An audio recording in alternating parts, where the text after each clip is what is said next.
Welcome to Waiting on the Trade, a comics book club for people who can't keep up with monthly comics. I'm Matt Ledger. I'm Patrick Fitzgerald Fleck. And I'm Trevor Deutsch. This month, we're talking about Batman, A Death in the Family, the landmark 1988 story by Jim Starlin, Jim Aparo, Mike DiCarlo, Adrian Roy, John Costanza, and you, the bloodthirsty readers.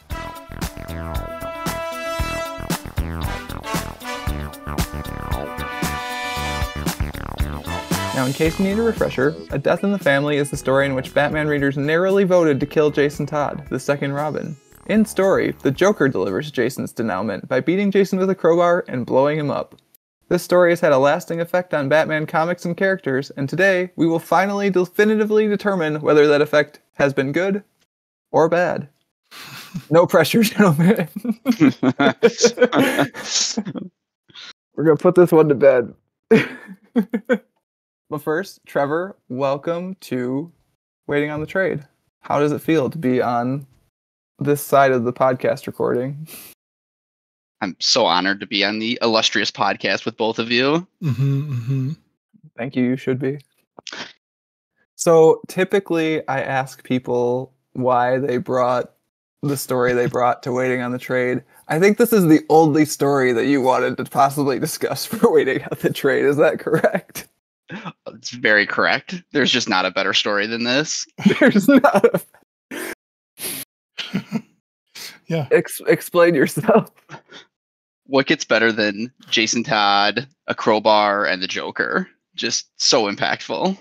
There were a lot of impacts in that bit where he was beating Jason Todd with a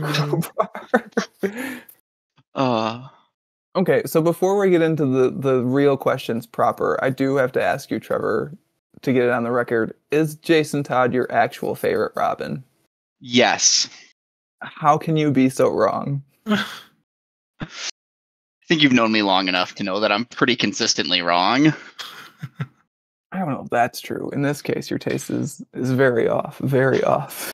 You just gotta love him. I'm assuming yours is Nightwing.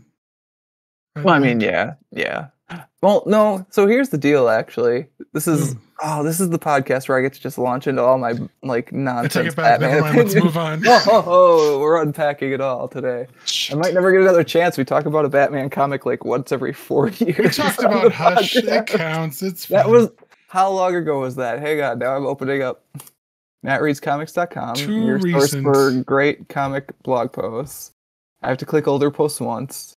Twice, 3 times. Or Pat having to suffer through all of this. Times. Oh, we did talk about Batman Teenage Mutant Ninja Turtles since we talked about Hush. See? Otherwise, it would have been since 2019. So it's been 3 years because it's October 2020. 2.5 years, something like that. All right, man, talk about your Robins. Go ahead. Nightwing is the best character of the Robins. Tim Drake is the best Robin. Jason Todd, who knows? What is he the best at? Give him a compliment. Jason Todd, he's the best at getting blown up. Here, wait, compliment sandwich, right? So he's very good at being whiny and petulant. He's bad at being Robin. And he's very good at dying. I'm sure he's better in other comics, but this one did not paint him very well. Oh, Pat, I think you've queued me up for my question. There he is. We were talking beforehand, Trevor, about which question we were going to start with, and I thought it made sense to start with mine, and Pat thought it made sense to start with yours. So I think Pat's walked us right into my question, which is, would you have voted for Jason to live or die if you were allowed to vote? Time travel back to 1988 and make a phone call at the end of issue 2. Well, first off, you want to explain that? The fact that it was so close, and has this ever been done before in DC Comics? Has it been done since? I don't think it's really been done since. It definitely hadn't been done before. This was the first thing they wanted to use it for. I'll put in the show notes this oral history that I shared with both of you guys from The Beat, where they talked with a bunch of creators and Denny O'Neil, the Batman editor at the time, about basically the process of Jason Todd's creation, fans figuring out that they didn't really like him because he kind of initially he was a Dick Grayson clone. Crisis on Infinite Earth happens. There's a big reset to DC continuity. They take Jason in a different direction of being kind of a orphan street tough. And he's just kind of a brat a little bit. And like Mhm. the writers liked readers' reaction to that. So then they kept pushing in that direction because they were like, oh, we're getting a reader reaction. Like, let's go for it. To the point where there's a story where Jason and Batman, I think, are tracking down a pimp. And Jason has a confrontation with the pimp. Yeah, we'll talk about later, like, the fact that Batman stories are no longer appropriate for children as of this era. So they're tracking down a pimp. Jason and the pimp have, like, a confrontation. Batman's not there. Batman shows up as the pimp is falling off this balcony. And Jason's like, he slipped.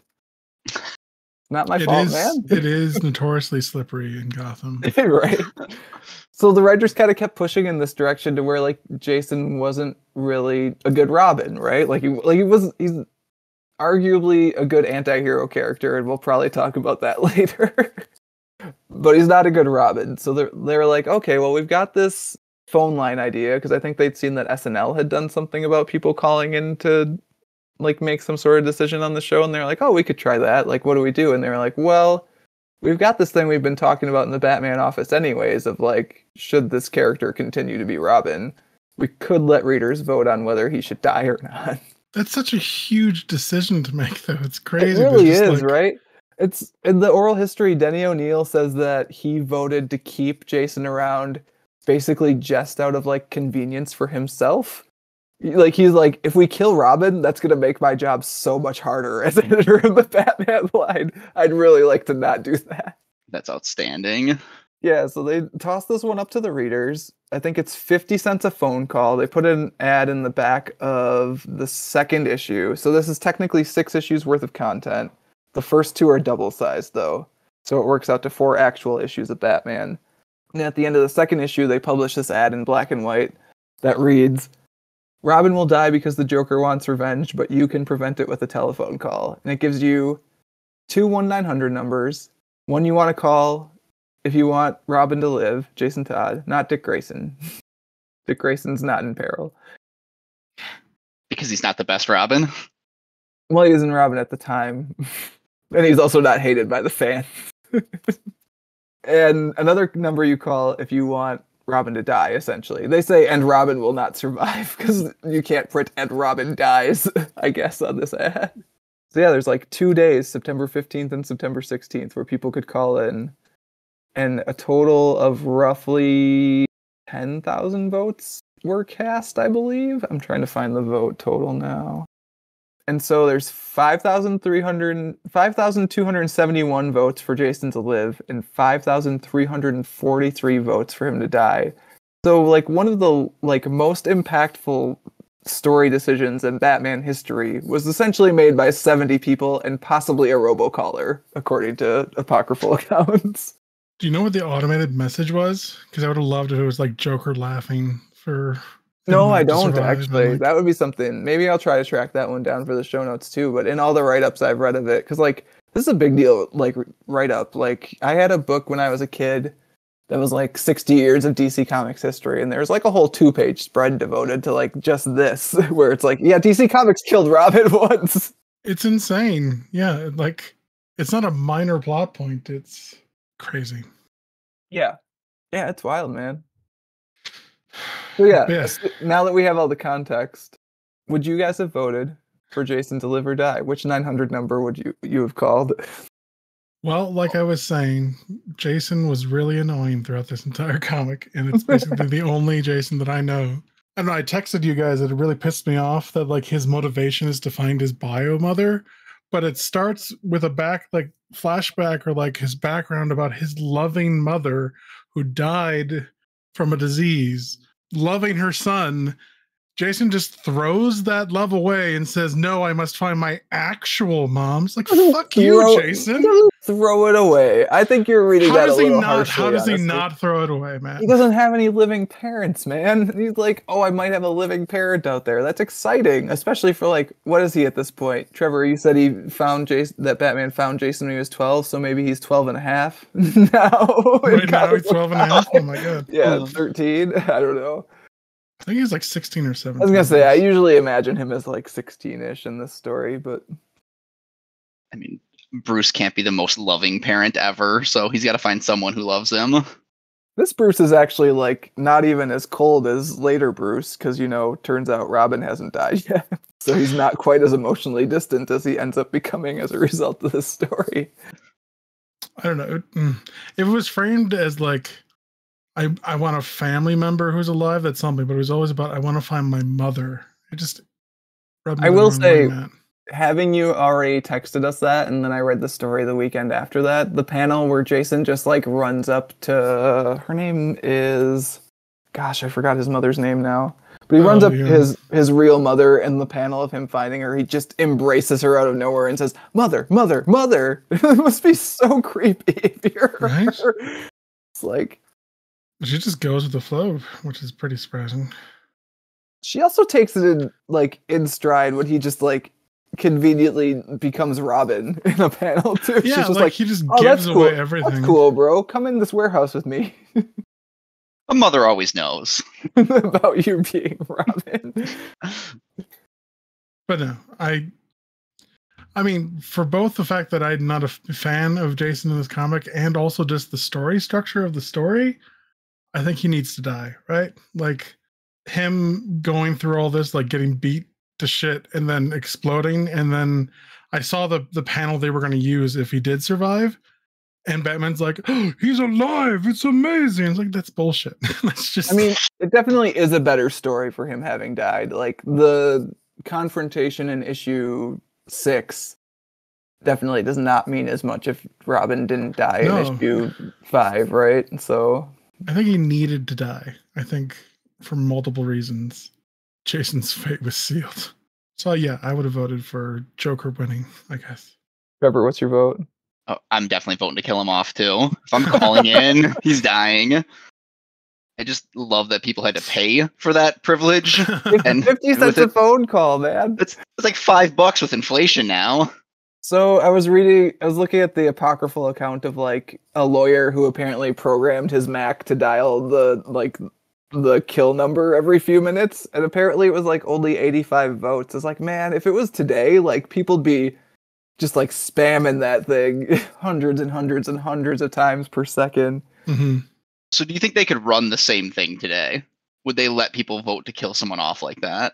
No, the social media backlash would be wild. I don't think you could deal with it. Like, especially the creator themselves. Like, if the creator's on social media, like, I look at the stuff that Tom Taylor has to deal with on social media, the current writer of Nightwing, just because, like, he has Nightwing and Batgirl together in a relationship. It's just like, oh my god, I can't imagine. I don't understand why he hasn't deleted his account. I would not deal with it.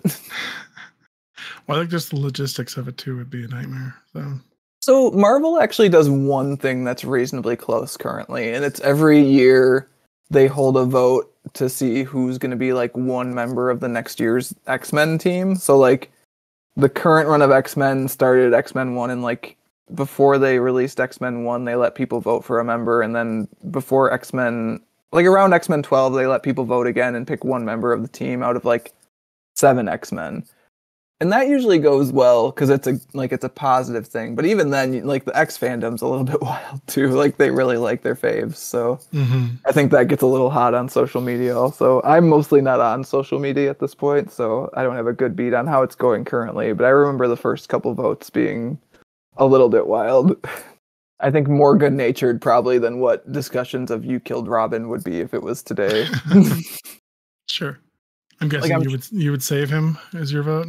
I think it fundamentally breaks the character of Batman in a way that he can't recover from to kill Robin.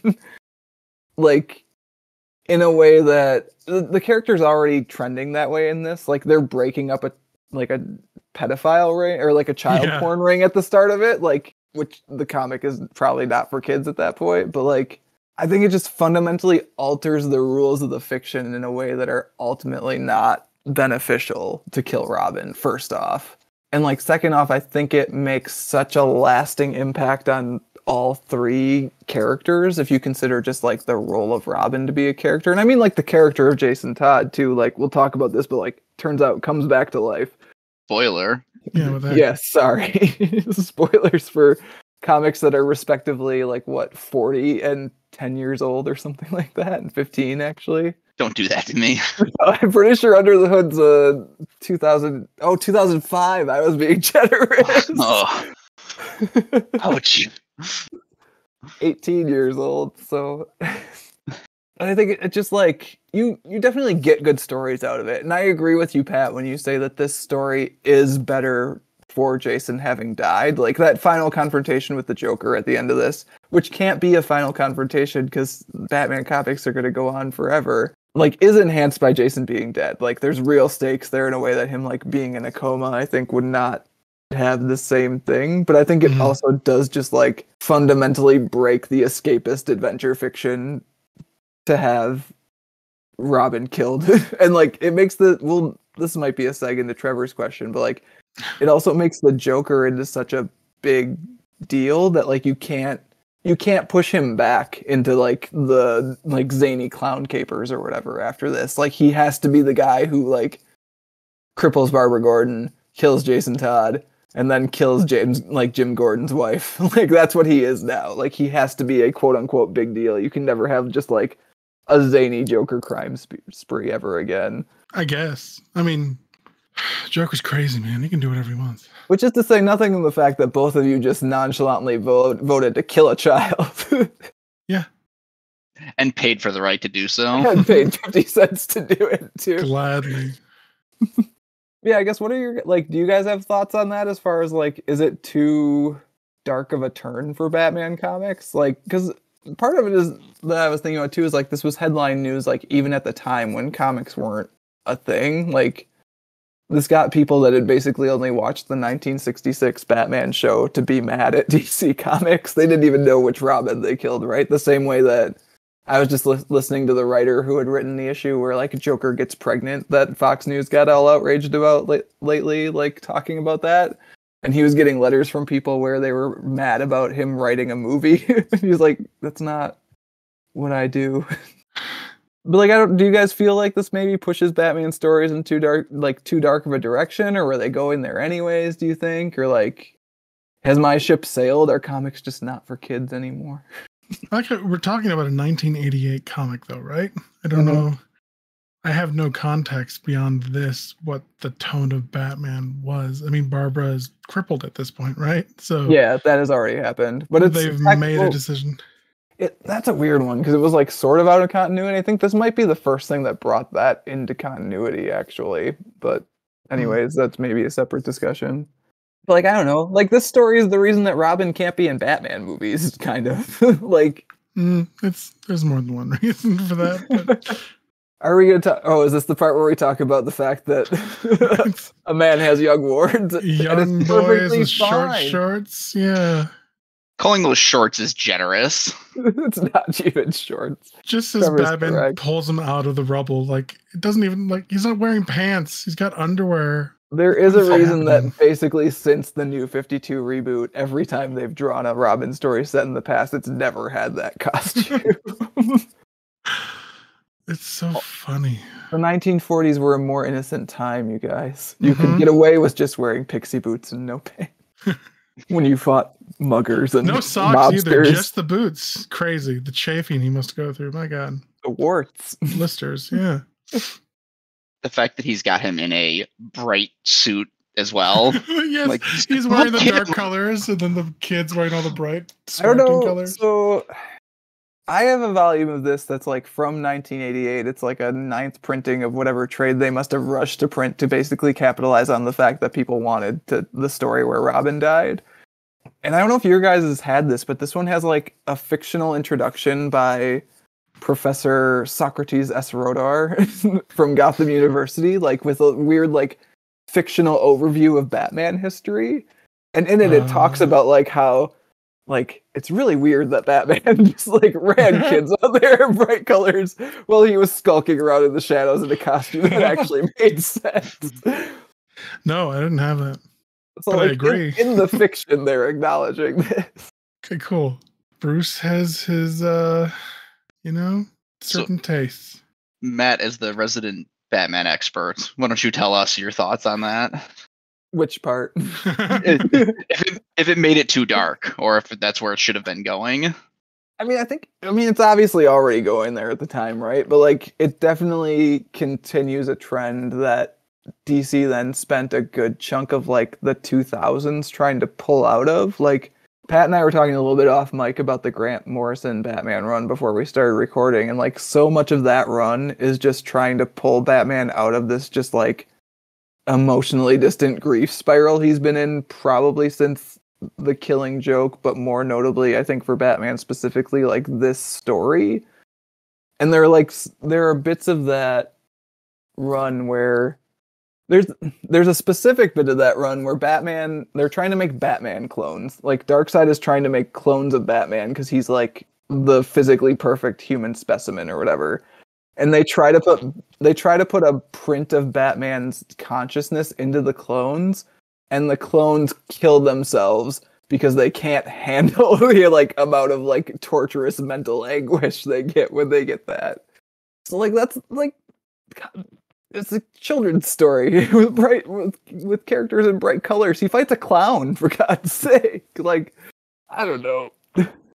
I think there's definitely a place for darker Batman stories, and I don't want to say they shouldn't happen, but I think it's also just like a shame that there also is not at the same time really a place for more of the like lighthearted Batman stories where a Robin would never be in danger of dying. Because at this point, you always have to think about it. I don't think I've ever read a lighthearted Batman story. Is there such things in modern comics? There have been. The animated series comics, like the tie-ins from Batman the Animated Series to the new Batman Adventures era stuff, are all pretty lighthearted and also good. Like main continuity stuff, not really. Like the big like tentpole Batman, like all the Jeff Loeb stuff, like that's all pretty dark. Yeah, I mean that shift has basically been around in the mainline Batman comics since Frank Miller did Dark Knight Returns. So I mean, maybe you can put it more on that than this even. But this is such a huge inflection point in Batman history that like it can't really go unnoticed. And so you can't really like shift away from it too much. Like you have to kind of acknowledge that like a Robin died. To the point where recently-ish, Nightwing got shot in the head and, like, had amnesia, and it's just like, well, why are they not wearing headgear? Like, why are they not wearing headgear at this point? The same way that it's like, why did he not wear pants? Yeah. So I don't know. Like, part of it's that. I don't think it's Jason dying so much as just he got graphically beaten first.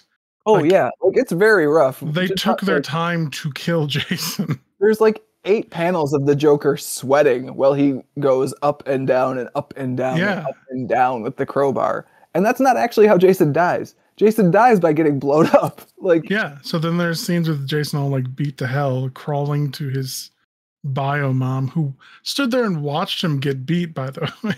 Yeah, and then he still tries to save her, which is actually like kind of an endearing moment, but at the same time, like, it's Jason, so sad. Dude. So God. Yeah, he's desperately trying to get to the door, and then of course the door is locked. Of course the door is locked.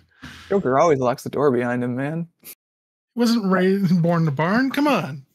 Yeah, I don't know. It's the killing of him wasn't what I would think is the downward spiral of innocence or whatever in Batman. I think it's the multiple panels of child assault. Right? Yeah, it just like it changes the rules of the fiction in a way that I think was happening already anyways, but just like at this point can never be ignored again outside of like a hard reboot. So yeah. So we need some bat shark repellent to lighten it up. I mean, kind of, right? Like that's sort of what I'm saying is like you can still do silly Batman stories at this point, but like there's always the underlying thing of like, yeah, Robin died once. Like any Robin could die at any time. Because like this wasn't even the Joker didn't even work that hard to do it, right? Like it wasn't like some sort of like insidious scheme. Literally, Jason walks up to him, he pistol whips him, and then he beats him with a crowbar. Like it's not even hard. He just kills him. He did make some clever lines during it, though. That's true. I like how, Jason's mom has to point out to Joker, like, you just killed Robin. Batman's not going to like that. And he's like, oh, hadn't thought of that. Like, what the fuck? Oops. You know The how it is. bloodlust came You over busy- him. He You couldn't. busy enjoying yourself and you don't think about the consequences of your actions. Oh, shoot. Oh, dang. Oh, I shouldn't have eaten that entire Italian beef sandwich. Oh, darn He's it. a vengeful one, that My Batman. stomach is not going to be happy with me. I have to rub out all traces of that Oh, Italian beef gosh. sandwich. So, Matt, is it a good time to go into another question here? How dare you try to force me into a seg on your first time on the podcast? I don't stand for that. Set the Zach. pace. No, do it, Trevor. Do. No, I mean, I think it is though, right? So, okay, we should reaffirm that the podcast has also killed Jason Todd 2-1. Now we can move on though, because I think this is actually, I think either of yours kind of like comes off of the discussion of like, how did this fundamentally change the rules of Batman comics pretty well? So we can take either. Which one do you guys want to take? Trevor, go for it. Okay. So, coming off a lot of this discussion, do we feel that the Joker is the most impactful and or best Batman villain, however you want to define that? I would say yes, and it might have ruined the character at the same time. It ruined Joker's character? Yeah, because he can't just show up without being like a really big deal all the time. Like you can't have just like, well, okay, that's not true, but it's hard to do just like a one-issue Joker story where he shows up, does a thing, and disappears again at this point. Like it always feels like writers are reaching for like what's the next big Joker story. And like every single Batman villain shouldn't have to do that. And like maybe the Joker's just stuck in that mold now. There are some fun one-off ones. There's one where he actually ends up like taking Tim Drake Robin for a ride in his car at Christmas called Sleigh Ride, and it's just a one-off. Nice. Pat has posted a picture of Joker can't have any boners. It's so showing how many sad. boners. I mean, it's kind of true, actually, right? Like, Joker can't just pull off boners anymore. Like, you can't have this story where, like, Joker robs a bank. Trevor, you actually asked via text message, like, the Joker has a nuke and he's just selling it in this story. Like, that makes no sense. And I think at the time it actually did make sense because the Joker is more of just, like, a clown-themed gangster, like, / normal criminal.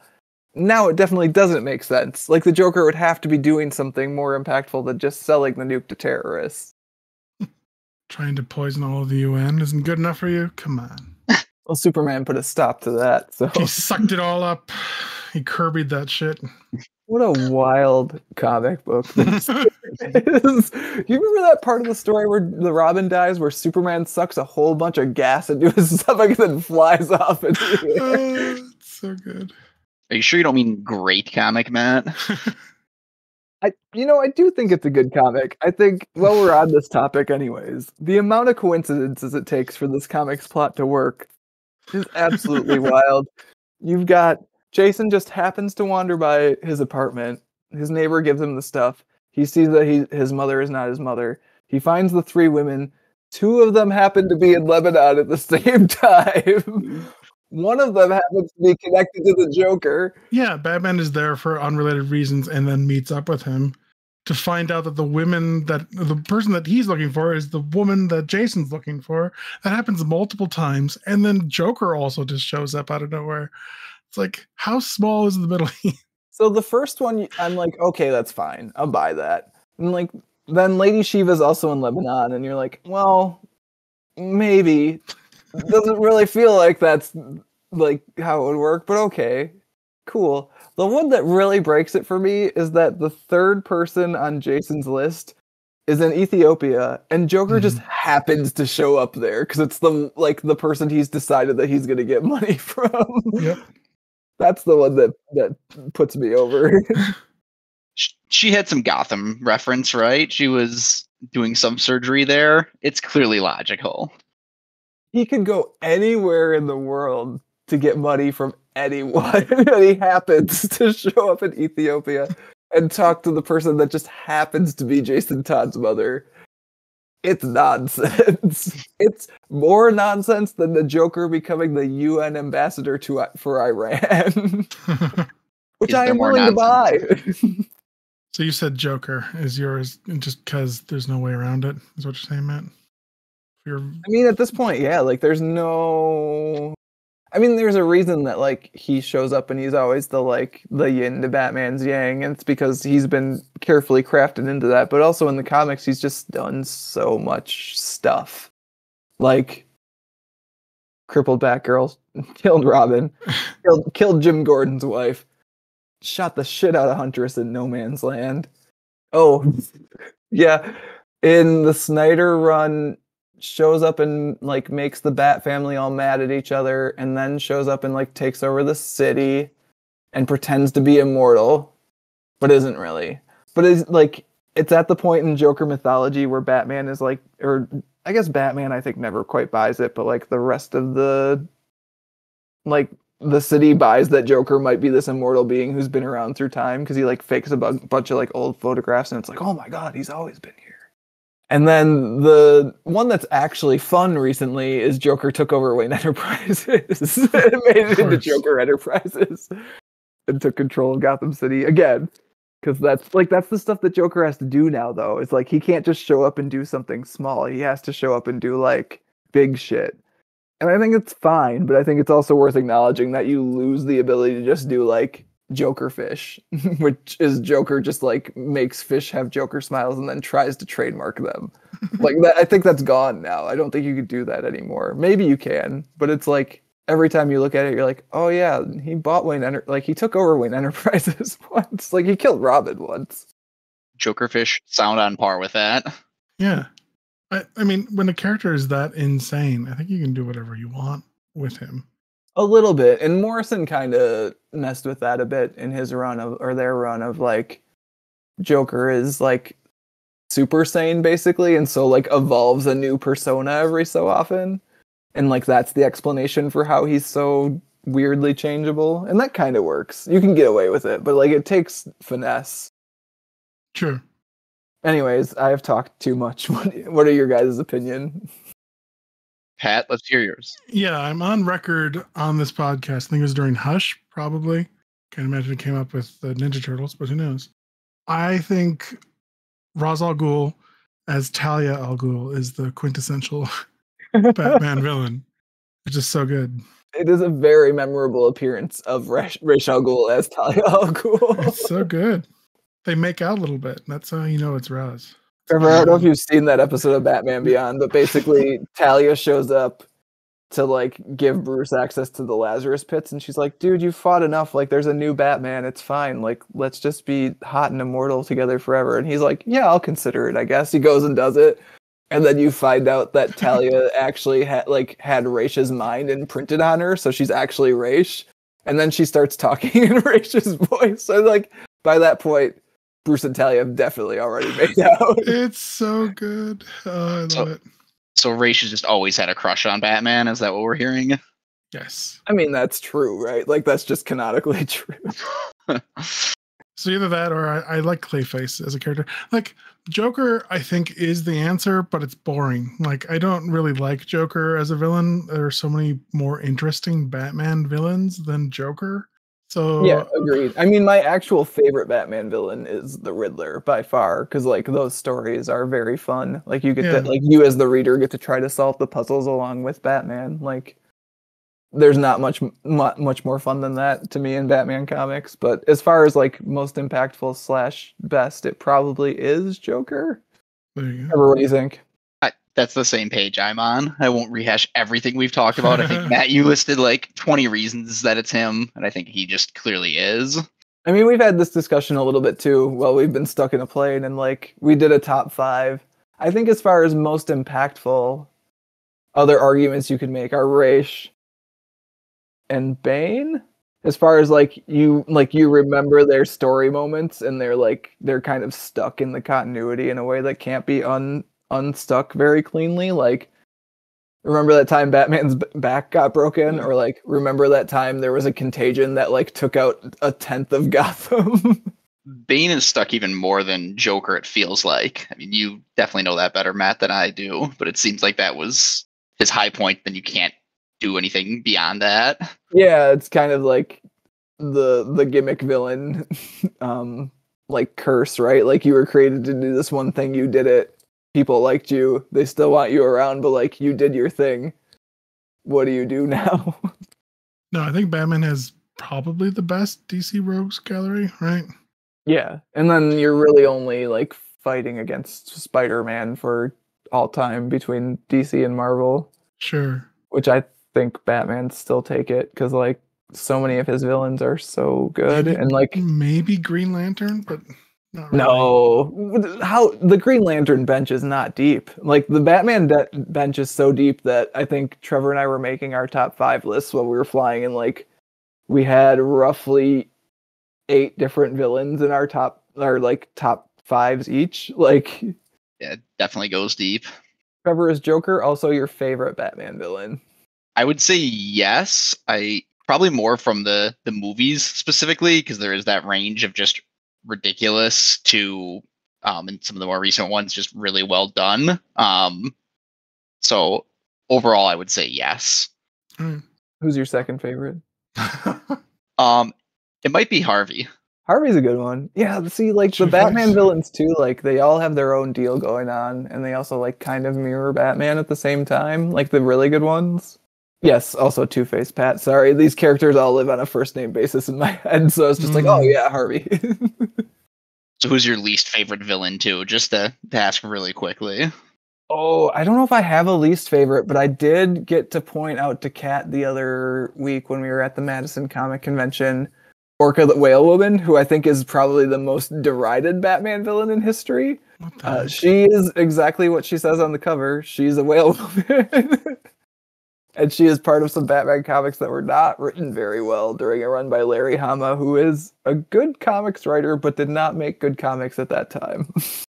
We'll find Orca the Whale Woman for the show notes and put her in there, because I don't even really know her deal, but like, yeah, it exists. Apparently bad. Do either of you guys have a least favorite Batman villain? I feel like of the more popular ones, probably Scarecrow. Just never really spoken to me. I don't mind Scarecrow. Of the major ones, let's see. Killer Croc has always been weird for me. Killer Croc's weird because like has oscillated between being a guy with a skin condition and a literal like mutant monster throughout his career. Yeah. So probably kind of just either a gangster or a mindless monster or both somehow. Killer Croc drawn as a mindless monster in a trench coat and fedora. Sure. Top tier though. Well, trench coat fedora. Yeah, come on. Which does happen every once in a while. That's how you know you have classy villains. Right. Trevor, I just like that you're like so unafraid of everything that the character, the Scarecrow, is not a threat to you. I suppose. Yeah, I don't have anything to say back to that. I just feel like he's not that threatening to Batman of all of like the major villains. I mean, that's true, right? It's like, Batman, you'll relive your deepest, darkest fears. And he's like, yeah, I think about that every night, man. Already. That's literally why I'm out here.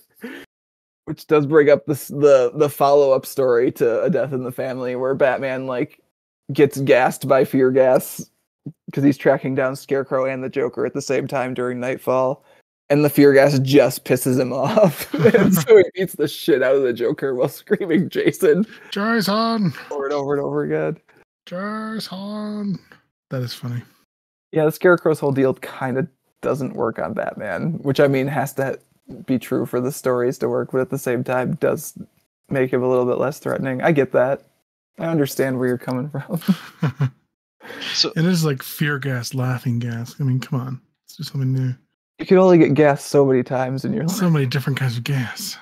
But yeah, I guess this is into my question, and I guess my segue will be, have you noticed how most of the rogues gallery of Batman are just mentally challenged people? Huh? He's beating up those mentally insane people. It's so not cool. God, we're starting with this part of the question. I thought you were going to start with the killing part of the question. We're starting with the millionaire beats up mentally disabled people. I have to get it to Arkham somehow, man, okay? All right, Pat, let's just run through all of the bad Twitter arguments at once. Well, let me get my actual question out. So, Joker, like they start this, the fact that Joker escaped from Arkham again. So my question is, why hasn't Bruce bought and maintained the security of Arkham Asylum? Why? To be fair, in this comic, he says that he asked them to beef up their security. he literally says it. I don't care. Doesn't make any sense. Let me find it. At some point, he is making the choice to keep Arkham as leaky as it is. Like, he could beef up a security. He could take over Arkham. For years, I've tried to talk Arkham Asylum into tightening up its security. He's only one man. He's got to go punch clowns in the face every night, man. He doesn't have billions to put towards it. Doesn't have people that can do this for him. But he does. He has all those things and more. Yeah.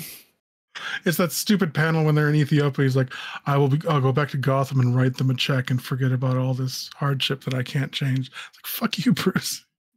Yeah, you could do something. I did actually have the same thought in that panel. That was a rough panel. Oh.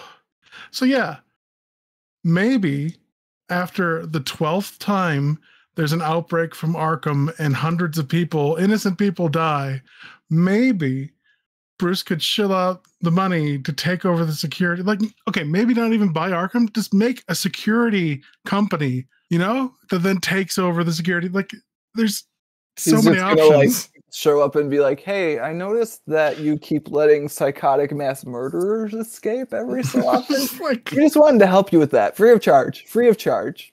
No worries. No, like no hooks, no nothing. We're just gonna make your security better. It's fine. I think this goes into the whole conspiracy theory that Bruce Wayne is keeping Gotham filled with the criminally insane for his own amusements. Well, who will he punch if they stay in Arkham, Pat? This is what I'm saying. So he's keeping the streets flooded with punchable inmates, and then he gives the police officers not helicopters, not jets, but blimps to get to the crime scenes.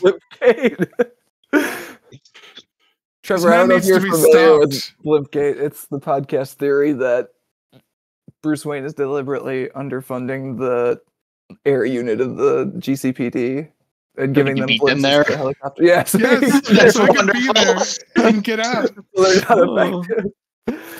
Oh, God damn it. Amazing. I'm not gonna lie, Pat, I wasn't expecting a resurgence of Blimpgate in this podcast. Bruce is, oh God, he's a sick man. I mean, clearly he drinks up like a bat every night and fights crime, quote unquote. Like, I mean, if we get to it, obviously the real answer is you just kill the Joker at this point and not have to deal with it. But if he isn't going to do that, if that goes beyond his one rule, then keep him in jail. One at a time.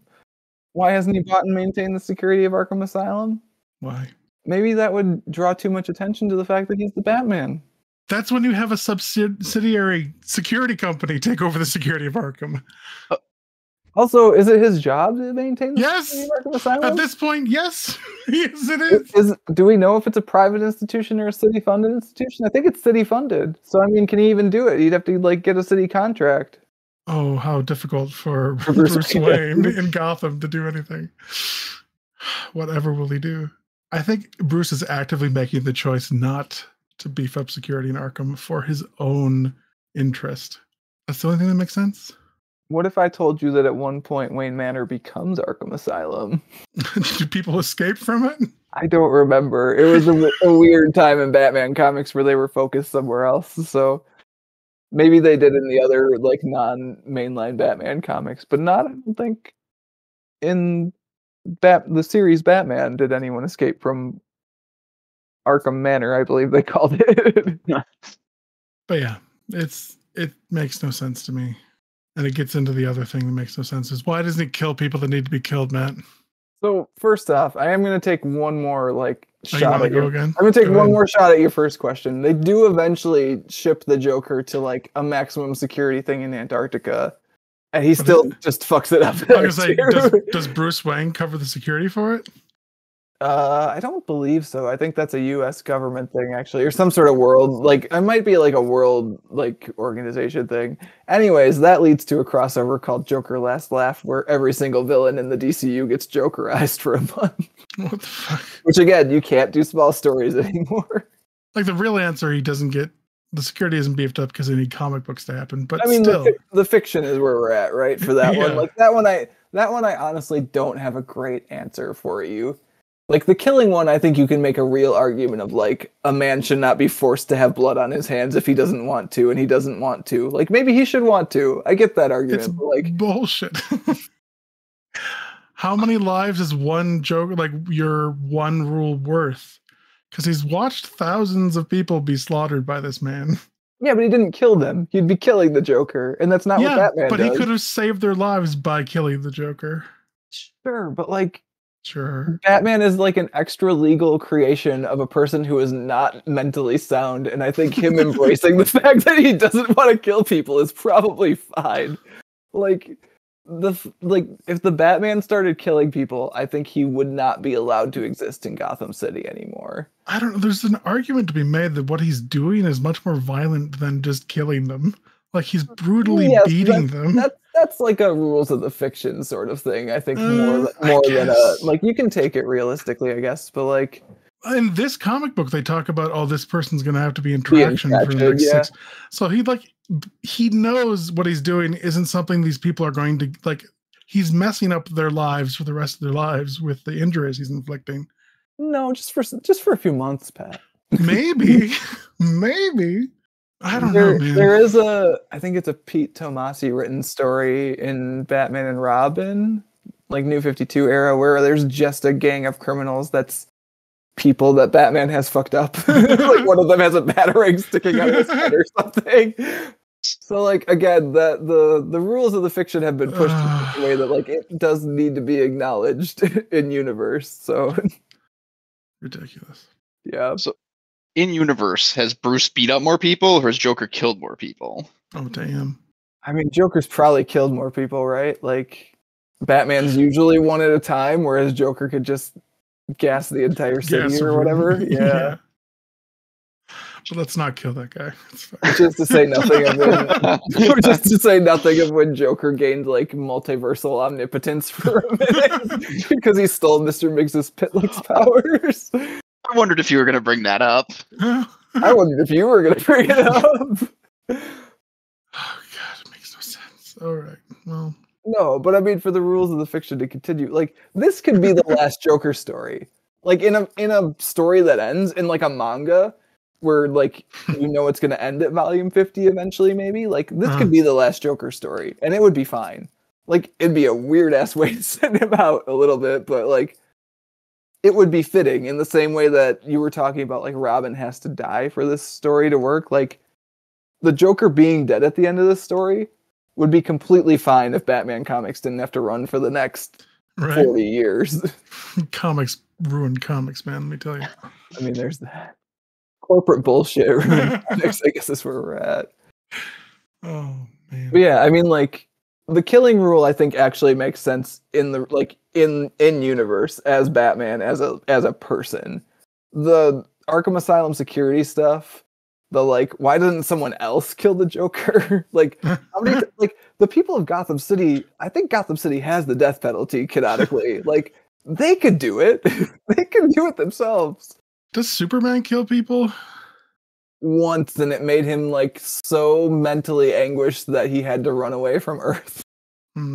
I think is how that story went. For the most part, DC heroes don't kill because again, theoretically, they're for children. As this story has shown. Are they still for children after they literally blow up the child identification character? It starts with the child pornography ring, so what are you going to do? They're trying to safeguard children. That's for children. Yes, there you go. Won't somebody think of the children? Poor crowbar beaten, blown up children that aren't allowed to wear pants. Nope. Won't someone just let these children wear pants? Give him some pants. Sure, Gotham's really warm. Right? Yeah. Trevor, do you want a Batman who kills? Do I want one? Because that's a different framing of that question. No, I'm like, do you want a Batman who kills? For comic purposes, no. If I'm a citizen of Gotham, I really wish he would kill Joker. A hero would never, Matthew. A hero would never. Well, that's part of the thing, right? Is like how, like, I don't read Punisher comics, and there's a reason. I don't like that guy. Like, he's fucked up. So, you read Captain America comics at some point, right? Yes. Okay, I see where I'm being walked here. There was that. So they've actually walked back a decent amount of like Captain America showing up with a gun, specifically for the reason we've been talking about. Like when the movies were out and Captain America was on the big screen with a gun a lot, like the initial movies, they were like, "Oh yeah, we should start doing that." Like it makes sense. He's a World War II soldier, and I think in a recent newsletter, Tom Brevoort, oh god, I butchered that, I'm sure. Who's an editor at Marvel, talked about how, like, yeah, they did that for a while. He was talking about a cover they did where basically, like, Captain America's very prominently holding a machine gun. And he was like, yeah, we've walked that back since, because we just, like, started looking at it and being like, it just doesn't feel right. Even though it is right. It's America. He should have a gun. But, like, it does make sense for Captain America to have guns and shoot people. He's a World War II soldier. But even that, they're kind of walking back because it, like, breaks the rules of the fiction. Look at me sidestep around Captain America canonically killing people. I mean, I get your Punisher point that if you're killing everyone, it takes away. But I mean, to the point Jason brings up in future comics of it's like you could just do the one, right? You could just do the one murder and be done. Which, is maybe fair. There's, again, I just keep tangenting off because all this stuff lives up in my brain, and I apologize to listeners if this is too much, but like, there's Injustice comics written by the previously mentioned Tom Taylor, and in like an alt universe to Injustice that's like imagined at the end of that story. So in the Injustice comics, Joker kills Lois and Superman's unborn baby at the same time. Superman kills Joker. And then from there, the entire world falls into a fascist dictatorship that's led by Superman. Because that's how that goes. You can't just kill one, Trevor. We've now proven it via Injustice comics, but once you pop, you just can't stop. Yeah. At the end of that, there's like an alt scenario where Superman or Joker still kills Lois, but instead of Superman tracking down the Joker, Batman tracks him down first and kills him, and is like, "Yeah, I killed the Joker. I'm going to jail." And like turns himself in, goes to jail, and he's like, "Yeah, I did it so that you wouldn't do it, Clark, because like you shouldn't do that." So that's an interesting take on the question, also of like, can you just eat one? I think we're getting into a different villain if we're talking about eating them now. Which villain is that? Kirby. Exactly. No, Trevor, you brought up the fact that Jason is not actually dead, that he comes back. Well, he is dead. Is he? Yeah, he is super dead. He's dead for a long time. He gets... Somehow Clayface had a pretty good idea of what he looks like in Hush. Well, even his costume looks very similar to what it turns out to be. So I can explain this to you because it's also kind of wild. So they do Hush. Uh-huh. Jason Todd, quote unquote, shows up in like at the end of issue 9, and it's a really big cliffhanger. It's like, oh shit, that makes sense because like this person who is Hush shot out the same tire of the Batmobile that Jason Todd was trying to steal, and like he knows the stuff that only Jason, like a Robin, would be able to know. And it turns out to kind of be a fake out, and it's Clayface. But DC like catches wind of like all the reader hype that happened when Jason Todd came back, and they're like, "Oh, we should do that for real." And so they do it. Judd Winnick writes the Under the Hood story where Jason Todd comes back, and how they retcon Clayface looking exactly like Jason Todd would look is that he's already alive at that point, and he's in on the Hush thing, but he swaps out like halfway through the fight. He backs out at the last minute? Wow. He swaps out so that Clayface can go in because he's like not ready for his actual final confrontation with Bruce. He just wants to like be there and be part of it. That's weird.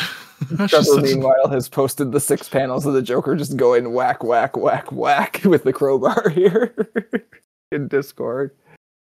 So yeah, and then how does Jason Todd actually come back from the dead, you ask, Pat? Funny you mention it. It wakes up in his coffin. He does wake up in his coffin as the result of Superboy Prime, who is an alt version of Superman, punching a dimensional wall really hard because he's mad that DC's stories are too dark. Wait, is this the Paradise dimension?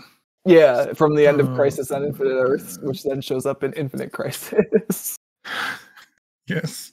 Where that reverberates all the way to a graveyard in Gotham.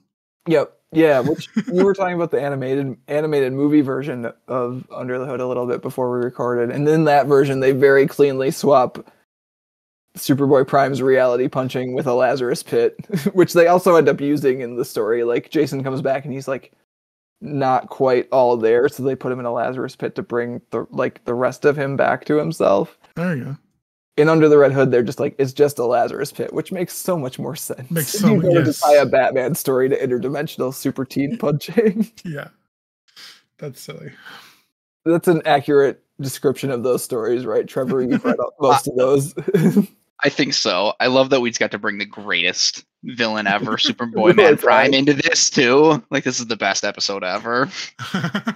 Who, again, his canonical like motive for launching an entire DC crossover is that DC stories have become too dark. Like, he's mad about a death in the family and he punches walls about it, and that changes reality. Yeah, Trevor has posted a very tiny panel of Jason Todd doing his revenge crowbarring in Under the Hood, which the exact same amount of panels. Didn't know that until now. There you go, podcast listeners. Insight you tune in for. I'm disappointed I couldn't find a larger image of that, but someday. I can probably get us one for the show notes because I own that comic.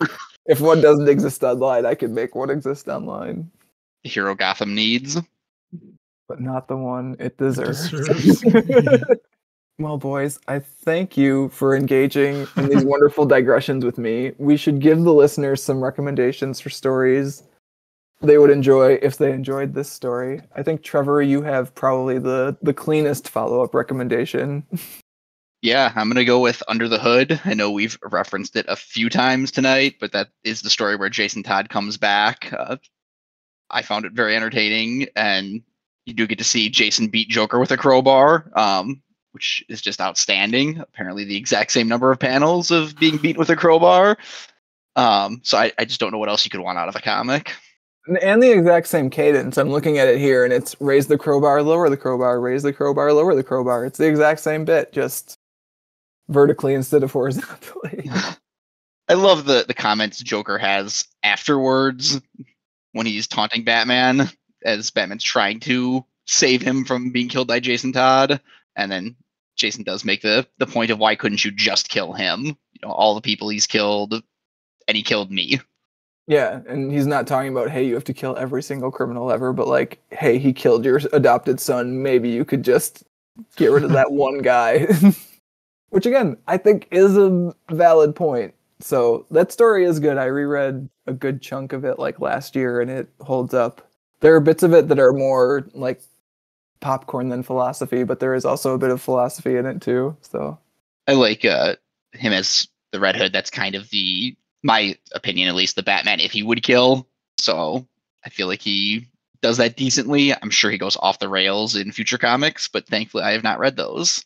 He hasn't really gone off the rails. If anything, he's suffered from kind of like the Venom syndrome, where people like him enough that they kind of have to dial him back, which I think negates the purpose of him. Like, he doesn't really kill so much anymore. Like, and when in Gotham, he like always is like, yeah, I'm using rubber bullets, Bruce, but like, I did that voice. He's kind of like a sad sack to me, as we've seen from our opinions of him in the comic, where he's just kind of a brat. Like, he's just kind of a sad sack, whiny brat to me. That's his voice in my head. But yeah, if anything, it's unfortunately been the opposite, because I think he was much more interesting when he was an actual counterpoint to Batman, as opposed to just like another Robin. But the direction DC has chosen to take him because people like him, and therefore he's not allowed to kill anymore, because that's how DC Comics work. Boo. Pat, did you have any follow-up recommendations? I think you were probably not really. Not quite as deep a bench on this one as Trevor and myself.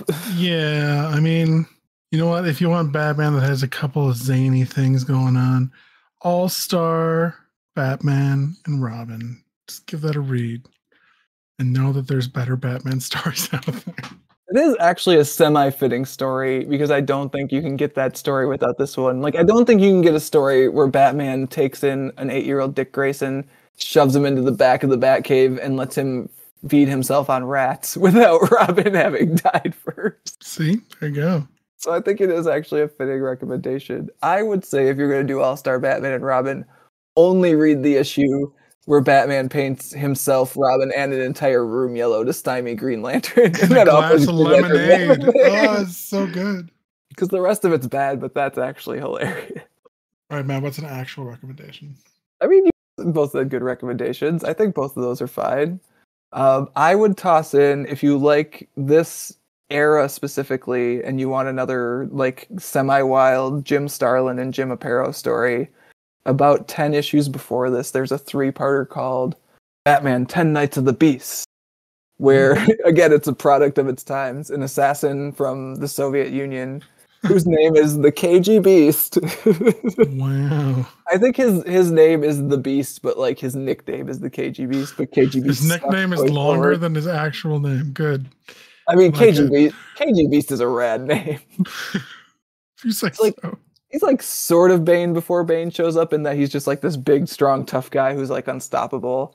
But like he's there to assassinate, I think it's like 5 people, and the final person on his list ends up being Ronald Reagan. Like Ronald Reagan is coming to Gotham later that week, and like the KG Beast is gonna assassinate him, and so it's Batman facing off against this guy who's like kind of unstoppable. Like at one point the Beast does something like pretty severe to himself to escape Batman, and you're like, oh shit, like this guy would do that. So it's a good story, and it features another Batman ending that's maybe like edging him towards a darker direction too. So if you liked this one, you would probably like that one. Well, there you go. And it's short, which I enjoy. Pat and I were talking about how, compared to some of the reading we've been doing for the podcast recently, this one was just like a breeze. It's like a weirdly disjointed, wild 80s action movie with maybe a few too many coincidences and one too many child deaths. Not according to the voters. It was just enough. Just enough. That's the correct amount. All right. Well, I think that is going to do it for this month's discussion of A Death in the Family. As always, if you want to get in touch with Pat or myself, you can email us at waitingonthetrade@gmail.com. You can also find more comics-related goodness at mattreadscomics.com. Trevor, thank you for coming on. I enjoyed this discussion. I feel like maybe I monopolized it with my weird Batman opinions and headcanon. I hope you guys don't think so. But if you enjoyed it, you're welcome back. We can talk about Under the Hood. Under the Hood, good story. I think Pat would probably enjoy it. Stranger things have happened. I try to keep Pat away from the stuff that I know he's not going to enjoy in superhero land at this point. Oh, man. Definitely enjoy that at some point in the future. Yeah. Always welcome, Trevor. You're on the list of rotating guests now. You have no choice. I'm forced in at this point. We're going to revisit you in 6 months, and you're going to come on here, whether you like it or not. Well, just for you, Pat. If Matt was the one pushing, nah. But I mean, that tracks.